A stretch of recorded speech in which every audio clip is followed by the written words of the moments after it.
বন্ধুরা, welcome to spoken English by Rumen sir. আমি advance লেভেলে ইংলিশ শেখাচ্ছি। আজকে এখন দেখো, নর্মালি আমরা বলি প্রেজেন্ট পারফেক্ট কন্টিনিউয়াস, যেমন I have been playing football for 2 hours, আমি 2 ঘন্টা ধরে ফুটবল খেলছি। I have been working for 2 hours বা I have been eating for 2 hours, এগুলো জানো। এটা হচ্ছে I have been reading for 2 hours, এটা প্রেজেন্ট পারফেক্ট কন্টিনিউয়াস, এটা নর্মাল টাইম দিচ্ছি, টাইম টেন্স বলে, এটা জানো। কিন্তু আমি দেখো দুটো ভার্ব আছে, যেটা লিভ অ্যান্ড ওয়ার্ক। এই দুটো ভার্বের ক্ষেত্রে তোমরা যখন এটা দুটো প্রেজেন্ট পারফেক্ট হয়, পারফেক্ট কন্টিনিউয়াস দুটোই হয়, টাইম দেওয়া যায়।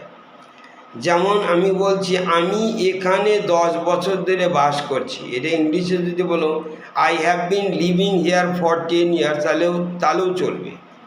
আবার এটাও বলা যায় I have lived here for 10 years, এটা পারফেক্ট টেন্স দিয়েও টাইম দেওয়া যায়। ওরকম I have been working for 2 hours, 2 ঘন্টাদের কাছে I have worked for 2 hours, এটাও কিন্তু রাইট। এটা এই দুটো ভার্বের ক্ষেত্রে ব্যতিক্রম আছে। আবার দেখো, এই যে অলওয়েজ শব্দটা নর্মালি আমরা সিম্পলে ব্যবহার করি। I always get up at 6 o'clock, আমি সবসময় ঘুম থেকে উঠি 6টায়, এটা সিম্পলে ব্যবহার হলো।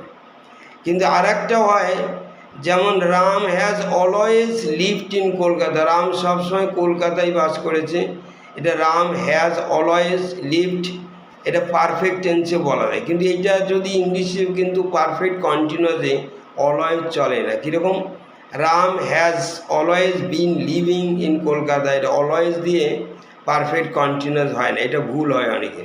যে I have always been playing football for 5 hours, এটা কিন্তু রং ইংলিশ, অলওয়েজ দিয়ে পারফেক্ট কন্টিনিউয়াস হয় না।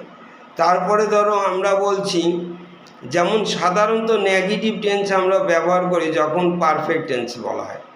যেমন I have not seen Mita since Monday, সেই সোমবার থেকে মিতাকে আমি দেখিনি, অথবা ফর 2 days, নেগেটিভে আমরা তখন পারফেক্ট টেন্স ব্যবহার করি। তারপরে দেখুন আর একটা ইংলিশ ভুল হয় বেশি, যেমন আমি এখানে সারাদিন ধরে আছি, I have bin here all day, ওরা বলছে ফর অল ডে হয় না, ফর প্লাস হয় না। যেমন I have bin here for 10 hours হয়।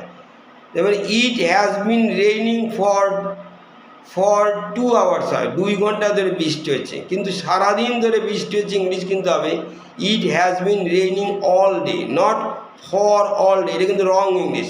ফর অল ডে হয় না। I have lived here all my life, not for all my